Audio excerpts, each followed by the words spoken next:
नमस्ते प्यारे बच्चों। तो आइए आज हम देखते हैं कक्षा 8वीं की सामाजिक विज्ञान के वार्षिक पेपर जो पिछले वर्ष पूछा गया था, उस पेपर को हमें समझना है कि किस प्रकार से हमारा इस वर्ष का पेपर आएगा, क्योंकि ये जो है कक्षा 8वीं की बोर्ड परीक्षा और बोर्ड परीक्षा में किस प्रकार के प्रश्न पूछे जाते हैं, ये इस पेपर के माध्यम से हम देखेंगे। तो ये देखिए, जो सामाजिक विज्ञान का पेपर दिया गया है, इसमें दिया है कि यहाँ अपना अंकों में अनुक्रमांक लिखना है। अनुक्रमांक यानी रोल नंबर। यहाँ हमें रोल नंबर लिखना है, यहाँ अंकों में, यहाँ शब्दों में। यहाँ देखें तो ये अंकों में और शब्दों में किस प्रकार से बताया गया है। एक बच्चे का अनुक्रमांक यानी रोल नंबर इतना है, तो इसको इस प्रकार से हमें खंडों में अलग अलग भर देना है और यहाँ शब्दों में लिख देना है। यहाँ शाला का नाम लिखेंगे, यहाँ अपनी शाला का डाइस कोड लिखेंगे, परीक्षा केंद्र का नाम लिखेंगे और इसके बाद यहाँ दिनांक लिख देंगे जिस तारीख को हमारा पेपर होना है। ठीक है ना।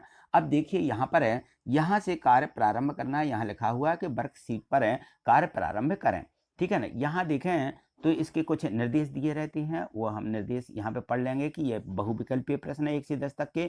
और जैसे ही हमें ये बहुविकल्पीय प्रश्न मिल जाते हैं तो हमें यहाँ उत्तर के लिए एक लाइन रहती है, जगह छूटी रहती है। इस लाइन में ही हमें उत्तर लिखना है, अकेले टिक बस नहीं लगाना। ठीक है ना। तो यहाँ देखें ये प्रश्न 2 दिया गया है और आगे चलते हैं तो यहाँ से देखें ये बहुविकल्पीय प्रश्न 10 पूछे गए हैं।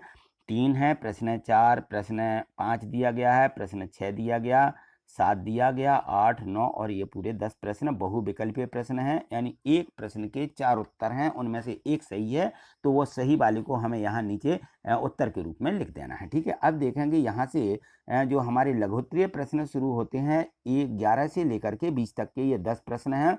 तो ये देखेंगे 11 से 20 तक के लघुत्तरीय प्रश्न। और यहाँ दिया गया है कि नीचे जो प्रश्न दिए गए हैं प्रत्येक प्रश्न 3 अंक का है, तो इन प्रश्नों में 3 अंक दिए गए हैं। यहाँ देखेंगे प्रश्न 11 दिया है, प्रश्न 12, ये 3 अंक के प्रश्न हैं। तो इस प्रकार से हमें इन प्रश्नों को यहाँ पे इनको हल करना है। ठीक है। तो यहाँ देखें प्रश्न 14 और प्रत्येक प्रश्न कम से कम 3-4 लाइनों से अधिक का नहीं है, 3-4 लाइन ही हमें इसमें लिखना है। यहाँ देखें 16 प्रश्न, इसमें भी 4 लाइन हैं। प्रश्न 17वां दिया गया है, 4-4 लाइनों के हमारे ये जो है प्रश्न रहेंगे और 3 अंक हमें इसमें मिलने वाले हैं। ठीक है ना। तो ये देखें 18वां प्रश्न, 19वां प्रश्न और ये पूरे 20 प्रश्न हो जाते हैं। और यहाँ 21 से लेकर के 24 तक के जो 4 प्रश्न दिए गए हैं, यहाँ देखिए ये 4 प्रश्न 5-5 अंक के हैं। यहाँ भी निर्देश दिया गया है, तो यहाँ पढ़ेंगे। इसको दिया है कि नीचे दिए गए प्रश्नों के उत्तर प्रत्येक प्रश्न के लिए 5 अंक निर्धारित किए गए हैं 21 से 24 तक के। यानी हमारे प्रश्न पत्र में 24 प्रश्न आने वाले हैं। उन 24 प्रश्नों में विशेष खास करके 21 से 24 तक के जो 4 प्रश्न हैं, यह बहुविकल्पीय प्रश्न यानी दीर्घोत्तरीय प्रश्न रहेंगे। लॉन्ग आंसर रहेंगे, इनके थोड़ी सी बड़ी रहेंगी। 4 की जगह हमें कम से कम 8 लाइनों में इनके उत्तर लिखना पड़ते हैं, तो 7-8 लाइनें हमारी हो जाना चाहिए। 21वां प्रश्न है, 22वां प्रश्न, यह 23वां प्रश्न दिया गया है और इसके बाद देखें ये लास्ट में हमारा 24वां प्रश्न यहाँ पे दिया गया है कि संयुक्त राष्ट्र के प्रमुख अंक कौन कौन से हैं और किसी एक अंक का वर्णन कीजिए।